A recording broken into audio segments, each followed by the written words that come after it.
بسم اللہ الرحمن الرحیم۔ معاشرے کے اندر تلخیاں ہیں، پریشانیاں ہیں، لوگ مصیبتوں میں گرفتار ہیں، تو ایسی اوقات میں ہمارا دین جو ہے وہ صدقات و خیرات کرنے کی تلقین کرتا ہے، اور کرتے رہنا بھی چاہیے، بالخصوص جب انسان کا بہت سا مال اس کا ضائع ہو جاتا ہے تو پھر وہ صدقات و خیرات کی طرف بڑھتا ہے۔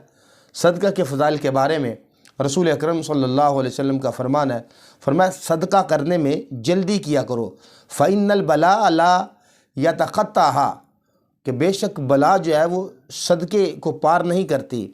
فرمایا کہ اگر کوئی مصیبت یا بلا آ جاتی ہے تو صدقہ دینے کی وجہ سے بندہ مصیبت سے، پریشانی سے بچ جاتا ہے۔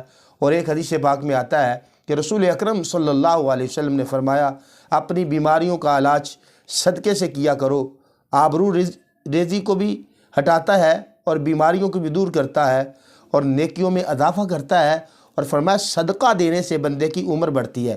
اور ایک اور حدیث پاک میں آتا ہے، رسول اکرم صلی اللہ علیہ وسلم فرماتے ہیں صدقہ دینے سے بندے کی عمر بڑھتی ہے، اور فرمایا صدقہ 70 بلاؤں کو ٹال دیتا ہے، اور جس میں کم سے کم جو وہ بلا ہے جو ٹل جاتی ہے وہ جذام کی بیماری ہے۔ اور ایک اور حدیث پاک میں آتا ہے، رسول کریم صلی اللہ علیہ وسلم کے فرمان کا مفہوم ہے غموں کی تلافی، اپنی فکروں کی تلافی صدقے سے کیا کرو، تمہارا نقصان بھی دور کرے گا، دشمن سے تمہاری حفاظت بھی ہوگی۔ اور ایک حدیث پاک میں ہے کہ صبح سویرے صدقہ کیا کرو کہ بلا صدقے سے آگے نہیں بڑھتی۔ اور یہاں تک کہ حدیث پاک میں یہ بیان کر دیا گیا ہے صدقہ قبر کی گرمی کو ختم کرتا ہے، اور آدمی قیامت کے دن جو اس نے صدقہ دیا ہوگا اپنے صدقے کے سائے تلے ہوگا، تو گویا اپنے ہاتھ سے دیا ہوا صدقہ قیامت والے دن سایہ بنے گا۔ اس میں ہمیں بہت سے سوال لوگ کرتے ہیں، کیا مرغی دینی چاہیے، کیا کالا بکرا دینا چاہیے، کیا فلانی چیز دینی چاہیے؟ تو بہترین صدقہ یہ ہے کہ صدقہ جو دینا ہے کہ اگلا بندہ جس کو آپ دے رہے ہیں اس کی ضرورت کو بہتر پورا کر دیں۔ ایک بندے کو بھوک لگی ہے تو آپ اس کو کپڑے لے کے دیں، تو اس نے تو فی الحال اپنی بھوک دور کرنی ہے۔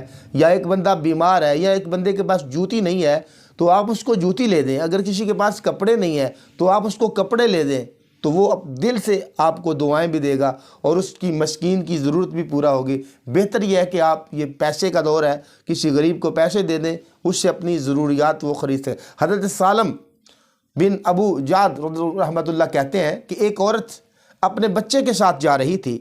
جب وہ اپنے بچے کے ساتھ جا رہی تھی، راستے میں ایک بھیڑیا آیا اور اس نے بچے کو اٹھایا، اچک لیا، اور یہ عورت تھی نا، پیچھے بھاگی، یا بھیڑیا بچہ تو چھوڑ نہیں سکتا۔